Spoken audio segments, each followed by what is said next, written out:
Of reaction बघायचं. म्हणजेच काय तर टेम्परेचरच्या तुमच्या रिॲक्शन वरती काय इफेक्ट पडेल प्लस कॅटलिस्ट जर तुम्ही टाकलं तर रिॲक्शनच्या रेट वरती काय इफेक्ट पडेल. त्यातला पहिला आपण स्टार्ट करतोय temperature dependence of a reaction. टेम्परेचरचा काय इफेक्ट पडतोय बघायचं. हा इफेक्ट आपल्याला अरेनियसनी सांगितला. अरेनियसनी आपल्याला एक इक्वेशन दिलंय बघा, ज्याला त्या इक्वेशनला सुद्धा आपण अरेनियस इक्वेशन म्हणतो.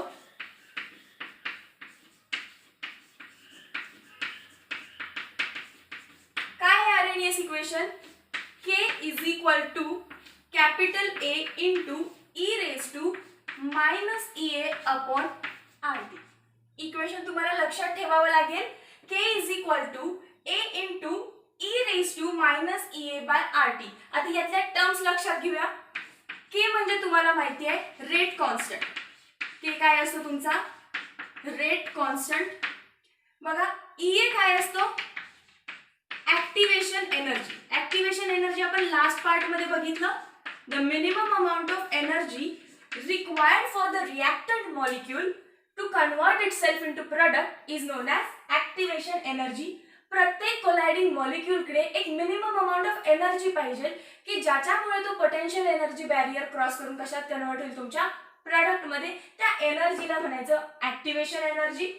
पुढे बघा आर म्हणजे गॅस कॉन्स्टंट.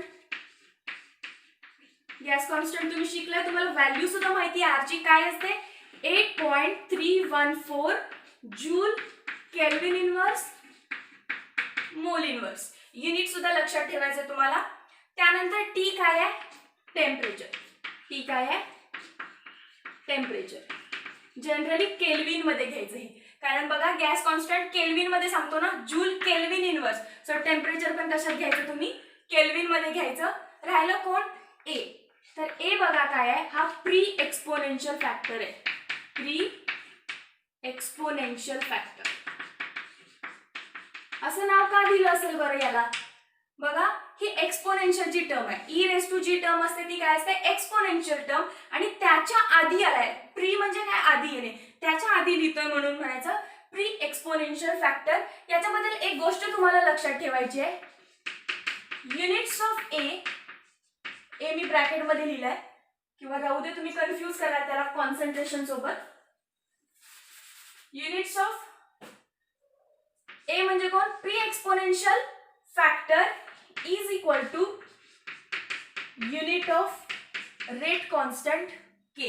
ही हिंट आहे आणि इम्पॉर्टंट आहे, याच्यावर एमसीक्यू बनू शकतो. रेट ऑफ ए कोणाच्या इक्वल असतो sorry not rate unit of A कोणाच्या इक्वल आहे युनिट ऑफ के. बघा फॉर एक्झाम्पल तुमची एखादं एक्झाम्पल दिलंय की जे फर्स्ट ऑर्डर आहे. फर्स्ट ऑर्डर म्हणजे काय एन इज इक्वल टू 1. तर तुमचं के जे युनिट काय असणार आहे त्याच्यामध्ये सेकंड इनवर्स. तर त्याच इक्वेशन मध्ये जर तुमच्याकडे ए असेल तर त्या ए चं पण युनिट काय असेल सेकंड इनवर्स असेल. Got it. तर चला पुढे बघूया. नेक्स्ट पॉइंट आहे, ह्या पॉइंटचं नाव काय होतं अरेनियस इक्वेशन. आपला नेक्स्ट पॉइंट आहे graphical representation of Arrhenius equation. Graph बघायचा आहे आपल्याला या अरेनियसने दिलेल्या इक्वेशनचा. तर मी सगळ्यात पहिला काय म्हणते बघा अरेनियसची ही जी इक्वेशन होती इक्वेशन नंबर 1 याला त्याने काय केलं फॉरवर्ड नेलं. या इक्वेशनला लॉग लावायचं. Taking ln on both side. ln म्हणजे नॅचरल लॉग. ln म्हणजे नॅचरल लॉग. ln म्हणजे log to the base E. Log to the base E. चला घेऊया ln ऑफ कोण आहे k is equal to ln of a minus किंवा plus ln of e raise to minus EA upon RT. पटलं हे सगळ्यांना. ln of k ह्या साईडला घेतलं. जेव्हा मी याला ln लावेन तेव्हा बघा प्री एक्सपोनेन्शियल आणि एक्सपोनेन्शियल टर्म मध्ये मल्टिप्लिकेशन आहे. मल्टिप्लिकेशन जेव्हा लॉग सेपरेट सेपरेट जातो तेव्हा कसा जातो ऍडिशन. मल्टिप्लिकेशन असेल आणि लॉग सेपरेट चालले तर काय होतं त्या दोघांमध्ये ऍडिशन. इथे आणखी एक प्रॉपर्टी वापरू शकतो बघा.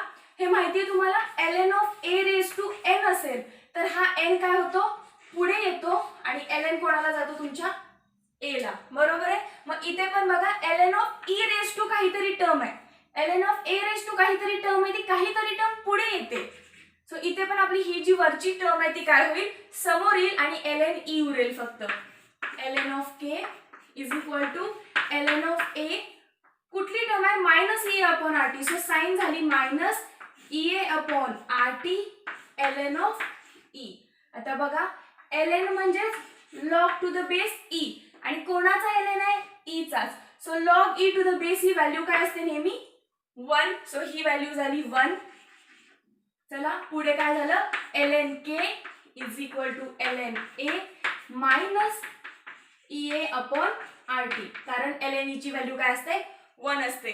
आता मला ln नको आहे, नॅचरल लॉग नको आहे. कोण हवंय, लॉग टू द बेस 10. कारण माझा लॉग टेबल जो मी वापरणार आहे त्याच्यामध्ये व्हॅल्यूज कशा आहेत, लॉग टू द बेस 10 आहेत. सो कन्वर्ट जर करायचं असेल लॉग मध्ये तर आपण कशाने मल्टिप्लाय करतो, 2.303. मग काय झाला, ln चा लॉग झाला किंवा लॉग टू द बेस 10 म्हणा, k इज इक्वल टू इथे पण काय होईल 2.303 log to the base 10 of a minus EA upon कोण आहे, RT minus EA upon RT. आता बघा ह्या इक्वेशनला मी इक्वेशन नंबर 2 म्हणते आणि मी बोर्ड रफ करून घेते. हे सगळं लिहिलंय पण तुम्ही ओके. Divide equation 2 bye 2.303. या पूर्ण इक्वेशनला 2.303 न डिवाइड करा. बघा ही आधी आहे तशी इक्वेशन लिहिते, 2.303 लॉग बेस काही नाही लिहिलं तर 10 समजून घ्यायचं तुम्ही. 2.303 log a minus EA upon RT. चला डिवाइड करा इक्वेशन ह्याला. कशाने डिवाइड करतोय, 2.303 इकडे पण काय 2.303. बघा 2.303 ला 2.303 कॅन्सल, 2.303 ला 2.303 cancel. Minus of EA upon RT म्हणजेच minus of EA upon 2.303 RT. Divide म्हणजे याला डिवाइड करायची काही गरज नाही, आपण हे इथं पण घेऊ शकतो.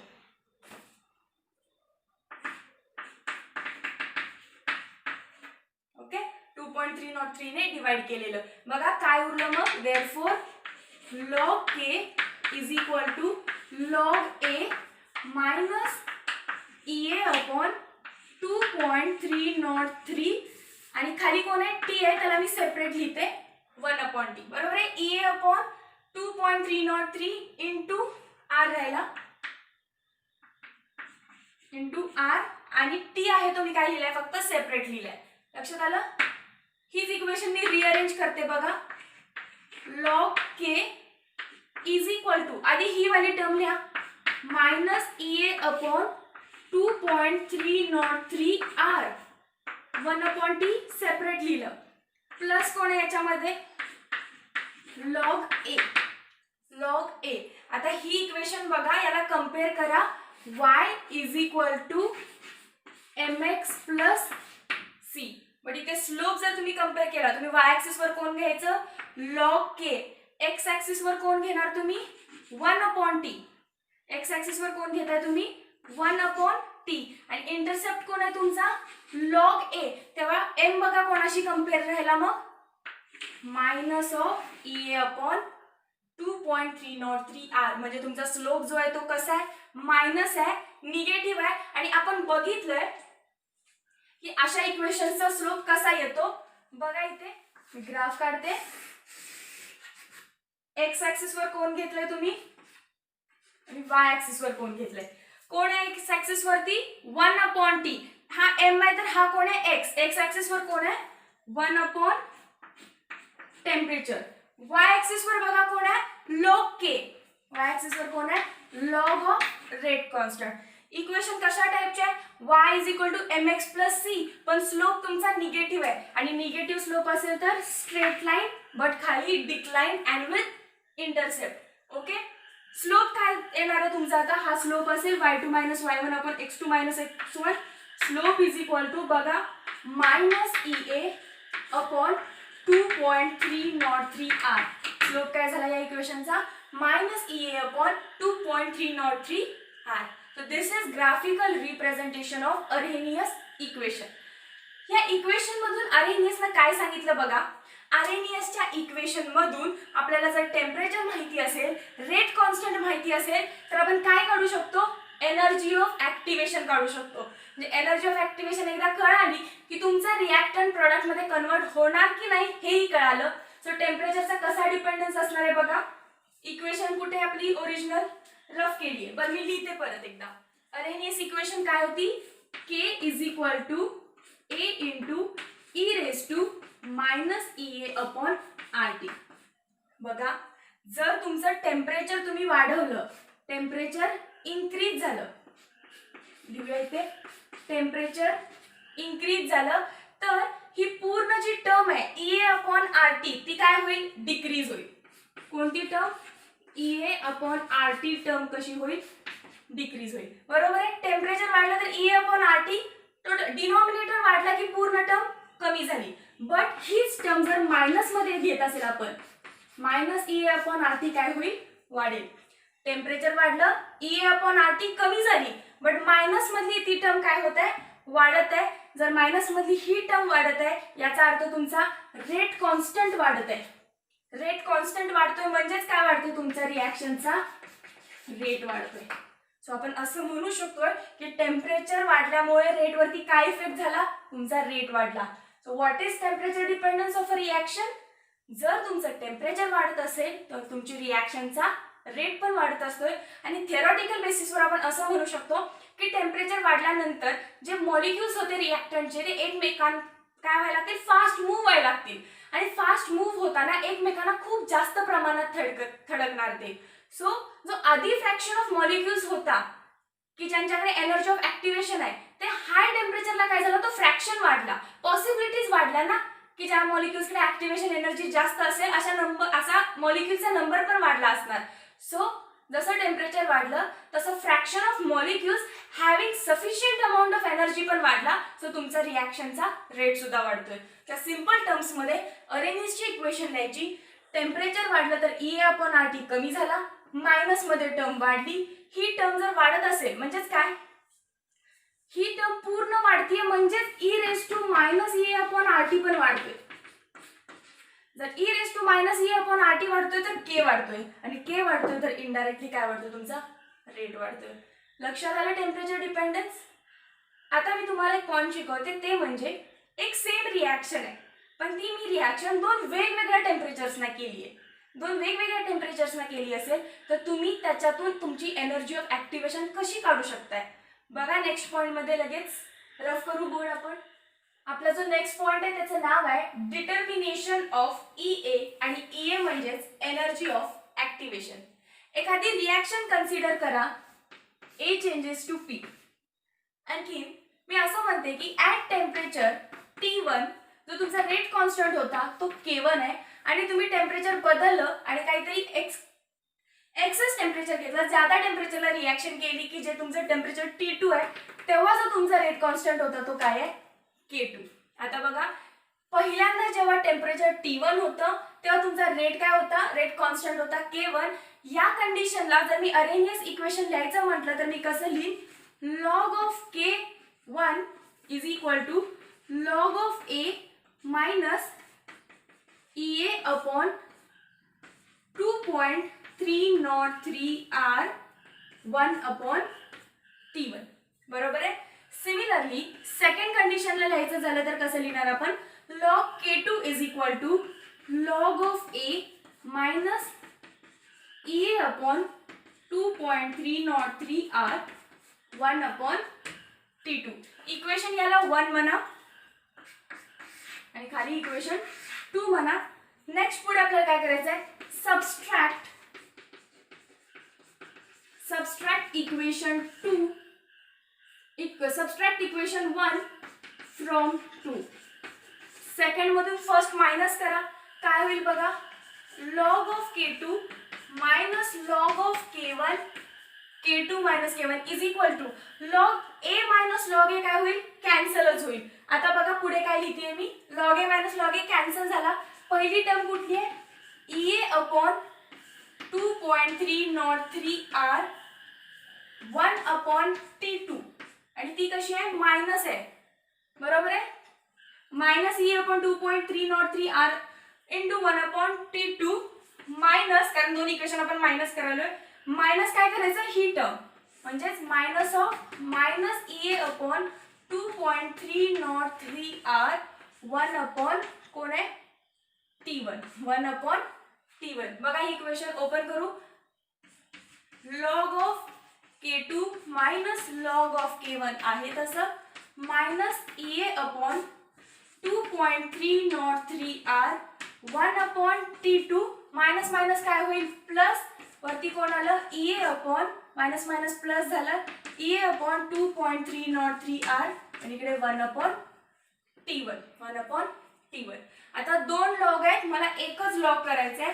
बघा इथे मायनस आहे दोन लॉगच्या मध्ये, म्हणजे हे काय होईल खाली जाऊन डिवाइड, मायनस असतील तर काय होतात हे डिवाइड होतात, इज इक्वल टू, बघा ही मायनसची टर्म आहे ही प्लसची टर्म आहे, सो मी प्लस मायनस हे असं करू शकते. सो मी कसं लिहीन हे E upon 2.303 R 1 upon T1 आधी लिहीन, मायनस कोण आहे E upon 2.303 R 1 upon T2 नंतर लिहीन, कारण T2 ज्याच्यात आहे त्याला कोणती साइन आहे मायनस आहे. आता बघा या दोन टर्म्स मधून मी काय कॉमन काढू शकते, E upon 2.303 R E upon 2.303 R.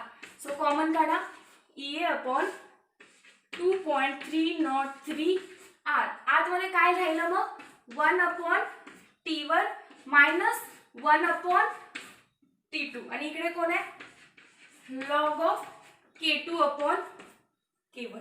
आता बघा जर तुम्हाला दोन वेगवेगळे टेम्परेचर्स दिले असतील आणि दोन्ही वेळेच्या रेट कॉन्स्टंटच्या व्हॅल्यूज दिल्या असतील, तुम्हाला गॅस कॉन्स्टंट माहिती आहे 8.314 joule kelvin inverse, mole inverse 2.303 हा नंबरच आहे, तर तुम्ही energy of activation easily calculate करू शकता. लक्षात आलं. डिटर्मिनेशन ऑफ ई कसं होतं, एखाद्या रिॲक्शनला आपण एका टेम्परेचरला कॅल्क्युलेट करत होतो तेव्हा जो रेट आला त्याला K1 मानलं, रेट कॉन्स्टंटला टेम्परेचर चेंज केल्यानंतरचा जो रेट कॉन्स्टंट आहे त्याला K2 मानलं. दोन्ही कंडिशन्सला अरेनियस इक्वेशन नुसार लिहिलं, सेकंड मधून फर्स्ट मायनस केली, फक्त मायनस केल्यावर आपल्याला फायनल इक्वेशन काय आली, log of K2 upon K1 is equal to E upon 2.303 R bracket मध्ये 1 upon T1 minus 1 upon T2. बारकाईने लक्ष द्या इक्वेशन कडे. लॉग मध्ये वरती कोणती टर्म आहे K2 सेकंड कंडिशन वाली, अपॉन खाली कोण आहे फर्स्ट कंडिशन, आणि आर ब्रॅकेट मध्ये पहिला कोण आहे, जेव्हा इथं तुमचा 2 असतो वरती तेव्हा पहिला कोणतं टेम्परेचर लिहायचं टेम्परेचर T1, आणि इथे कुठली साइन आहे बघा, या पूर्ण ह्याला पॉझिटिव्ह. इक्वेशन मध्ये कुठेही म्हणजे मायनस आधी आलेलं नाहीये, मायनस फक्त कुठे 1 upon T1 minus 1 upon T2, वरती K2 अपॉन K1 आहे. K2 इकडे वरती असेल तर इथे कोण असतं पहिल्यांदा T1 असतं. लक्षात आलं.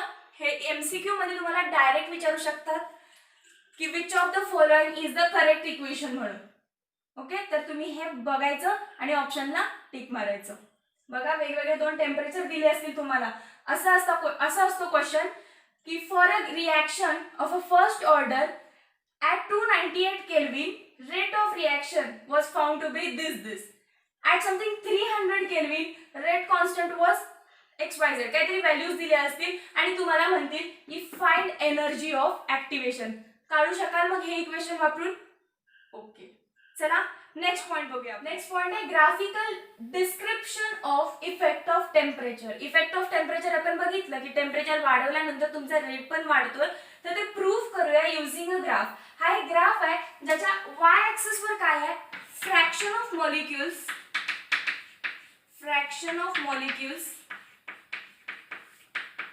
having minimum sufficient kinetic energy.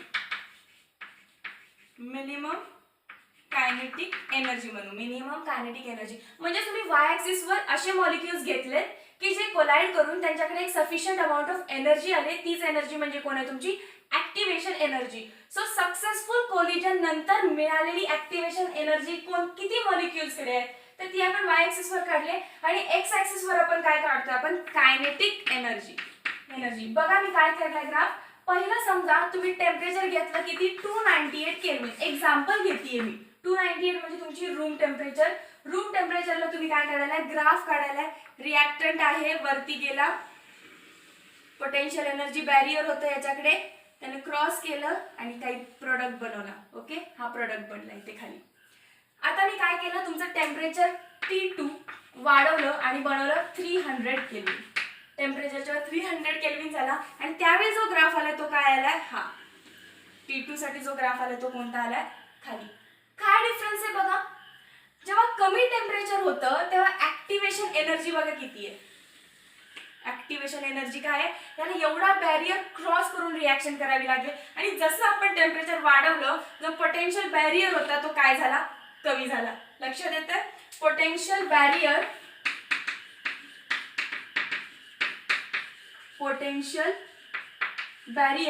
जेव्हा तुमची रिॲक्शन कुठे होत होती, T1 ला होत होती, तो जास्त आहे कोणापेक्षा, पोटेन्शियल बॅरियर ऍट T2.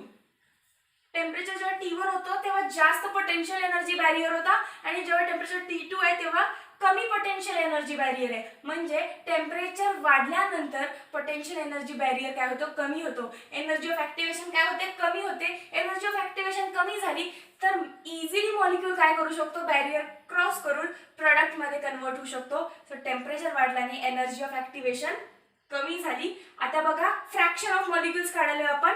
जेव्हा T1 इतकी अमाऊंट होती, T1 टेम्परेचरला जो तुमचा प्रोडक्ट बनत आहे तो बघा इथे आहे, इथून खाली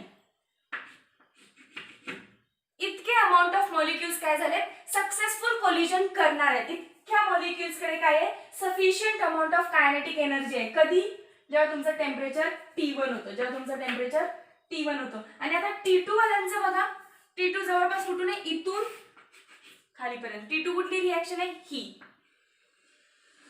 सो इथून इथेपर्यंत पूर्ण मॉलिक्युल्स कोणामुळे, टेम्परेचर T2. टेम्परेचर T2 मुळे जे मॉलिक्युल्स आहेत ते पूर्ण मोठे आहेत, मी ग्रीनने डिनोट केलेत. आणि फक्त जो पिंक कलर आहे तो कोणाचा आहे, टेम्परेचर T1 मुळे असणाऱ्या ऍक्टिव्हेटेड मॉलिक्युल्सचा. सो टेम्परेचर वाढवल्यामुळे दोन गोष्टी झाल्या, पोटेन्शियल एनर्जी बॅरियर कमी झाला म्हणजे ऍक्टिव्हेशन एनर्जी कमी झाली आणि fraction of molecules having minimum kinetic energy काय झाले, वाढले. आणि या दोन्ही पण रिॲक्शन्स कशा आहेत, फेवरेबल आहे. आपली रिॲक्टंट, आपला जो रिॲक्टंट आहे तो प्रोडक्ट मध्ये कन्वर्ट होण्यासाठी काय लागतं आपल्याला, एकतर एनर्जी ऑफ ऍक्टिव्हेशन म्हणजेच पोटेन्शियल बॅरियर कमी पाहिजे, टेम्परेचर वाढवण्याने तोही कमी झाला. आणि नंबर ऑफ मॉलिक्युल्स म्हणजे सक्सेसफुल कोलिजन्स जास्त पाहिजेत. बघा सक्सेसफुल कोलिजन्स पण कसे जास्त आहेत. So this was the overall effect of temperature on rate of your reaction. आता चला नेक्स्ट पॉइंट बघूया, कॅटलिस्टचा काय इफेक्ट आहे. बघा आपला next point, effect of catalyst on rate of reaction. Effect of temperature संपला तर इफेक्ट ऑफ कॅटलिस्ट, हे काही मी इथे पॉइंट्स कव्हर करायचा प्रयत्न केलाय. हे पॉइंट संपले की तुमचा जो मेन पॉइंट आहे तो पण संपला. बघा सगळ्यात पहिला मी इथे काहीतरी रिॲक्शन लिहिले, बट त्यापेक्षा आधी द बेसिक क्वेश्चन काय, व्हॉट इज कॅटलिस्ट. आणि तुम्ही 10th पर्यंत तुम्हाला माहिती आहे की कॅटलिस्ट काय आहे. Catalyst is a substance when added to the reaction increases the rate of reaction or speed of the reaction without itself taking part in the reaction. तो स्वतःहून रिॲक्शन मध्ये भाग घेत नाही, तो जसा आहे तसाच राहतो, फक्त काम काय करतो मग, तुमच्या रिॲक्शनला स्पीड करतो, तुमच्या रिॲक्शनचा रेट वाढवतो. बघा कसं, एक रिॲक्शन घेतली इथे मी, 2 molecules of ClO3 plus 3O2 gives 2Cl 2KCl. ही रिॲक्शन कॅटलिस्टच्या प्रेझेन्स मध्ये होते. तो कॅटलिस्ट कोण आहे तुमचा, मॅंगनीज डायऑक्साइड MnO2. सो इथे MnO2 चं काम काय असणार आहे, या डिकंपोजिशनच्या रिॲक्शनला काय करायचं, फास्ट करायचं.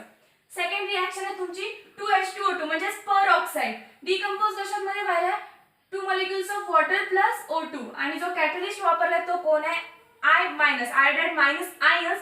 काय काम असणार आहे यांचं, हे डिकंपोजिशनचं जे रेट आहे तो काय करायचं, फास्ट करायचं. बघा MnO2 as well as I- तुमच्या रिॲक्शन मध्ये कुठे तुम्हाला दिसणार नाही, because they don't take part in reaction, but they just accelerate the reaction, they just increase the rate of the reaction. So याचा एक एक्सपेरिमेंटल स्टडी केला गेला आणि त्यातनं रिव्हील काय झालं बघा, जेव्हा तुमची ही पर ऑक्साइडची रिॲक्शन, डिकंपोजिशनची रिॲक्शन जी आहे ही चालू होती without the use of catalyst, तेव्हा जी एनर्जी ऑफ ऍक्टिव्हेशन होती ती किती होती, 76 किलोजूल पर मोल इतकी होती. आणि ॲज सून ॲज आपण आयोडाइड आयन्स टाकले त्याच्यामध्ये, म्हणजे कॅटलिस्ट टाकला, काय झालं बघा, एनर्जी ऑफ ऍक्टिव्हेशन कमी झाली. आता आधी कॅटलिस्ट नव्हता तेव्हा एनर्जी ऑफ ऍक्टिव्हेशन काहीतरी मोठी होती, 76 किलोजूल पर मोल. कॅटलिस्ट टाकल्या एनर्जी ऑफ ऍक्टिव्हेशन काय झाली, कमी झाली. आधी जास्त होती मग कमी झाली. याचा अर्थ तुमचा रिॲक्टर मॉलिक्यूल इझिली तुमच्या प्रोडक्ट मध्ये काय झाला, कन्वर्ट झाला, म्हणजे तुमची रिॲक्शन फास्ट झाली. लक्षात आलं. आता बघा याला मी काय केलं, ग्राफिकल मेथड मध्ये रिप्रेझेंट केलं. सिमिलरली परत इथं कोण आहे, तुमचे number of molecules having minimum kinetic energy किंवा सक्सेसफुल कोलिजन असणारे मॉलिक्युल्स म्हणूया आपण n/n किंवा dn/n. बरोबर आहे. n काय, टोटल नंबर ऑफ मॉलिक्युल्स, आणि स्मॉल n काय आहे, number of molecules that will give rise to successful collision, की ज्यांच्याकडे ती मिनिमम अमाऊंट ऑफ एनर्जी आहे, असा हा फ्रॅक्शन आहे.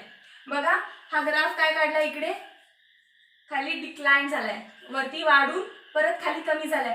जेव्हा तुमचा कॅटलिस्ट यूज केलेला तेव्हा फ्रॅक्शन ऑफ मॉलिक्युल्स की ज्यांच्याकडे सफिशियंट अमाऊंट ऑफ एनर्जी आहे बघा, ती किती आहे, ते कसे आहेत, हाय अमाऊंट मध्ये as compare to before catalyst. Before catalyst फक्त एवढेच मॉलिक्युल्सकडे sufficient amount of kinetic energy होती, म्हणजे सफिशियंट अमाऊंट ऑफ तुमची ऍक्टिव्हेशन एनर्जी होती. बट ॲज सून ॲज तुम्ही कॅटलिस्ट यूज केला त्यांचा नंबर काय झाला, वाढला. त्यांचा नंबर काय झाला, वाढला.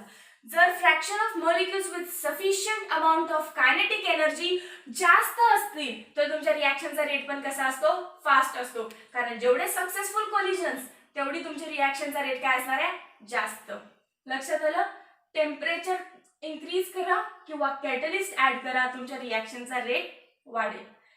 दिस was the end of theoretical chemical kinetics. आता फक्त राहिला न्यूमरिकल सपाट, आणि न्यूमरिकल्स मध्ये काय आहे हो असं बघा.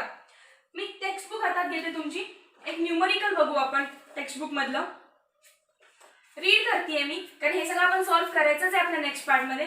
क्वेश्चन दिलाय, the rate constant for first order reaction. Rate constant दिलाय फर्स्ट ऑर्डर रिॲक्शनचा, के किती दिलाय, 0.6 सेकंड इनवर्स. कधी, ऍट 313 केल्विन, म्हणजे टेम्परेचर दिलंय तुम्हाला, किती दिलंय ते 313 केल्विन. अँड 0.045 म्हणजे दुसरा रेट कॉन्स्टंट दिलाय 0.045. दुसरा रेट कॉन्स्टंट के दिलाय कधी, जेव्हा टेम्परेचर होतं 293 केल्विन इतकं.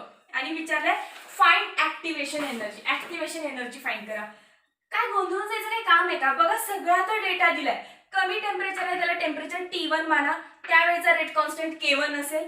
जास्त टेम्परेचर आहे त्याला T2 माना, त्यावेळेचा रेट काय असेल, K2 असेल. आणि तुम्हाला माहिती आहे तुमची इक्वेशन अरेनियस ग्राफिकल रिप्रेझेंटेशन मध्ये जी आपण शिकलो ती काय असते, लॉग ऑफ वरती कोण असणार, K2/K1. मी काय लक्षात ठेवायला सांगितलेलं बघा, K2/K1 इज इक्वल टू, इकडे काय असतं, energy of activation upon 2.303 R. आतमध्ये कोण असतं, 1 इकडे K2 असेल तर आत 1 वाली टर्म मायनस 1/T2.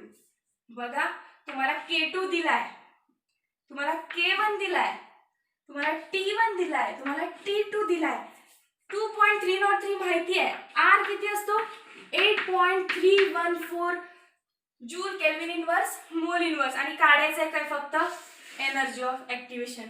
काय अवघड आहे का, सगळ्यातून व्हॅल्यूज तुम्हाला प्रोव्हाइड केले. फक्त आता मॅटर काय करते, तुम्ही लॉग किती ऍक्युरेटली वापरताय आणि तुम्ही मॅथ्स मध्ये किती फास्ट कॅल्क्युलेशन्स करू शकताय. सो आपण सगळे न्यूमरिकल्स, डिफरंट काइंड ऑफ न्यूमरिकल्सचा एक पार्ट घ्यायचा आणि त्यानंतर एक्सरसाइज डिस्कशनचा एक पार्ट घ्यायचा आणि आपला चॅप्टर काय होईल, संपवून जाईल. थँक्यू.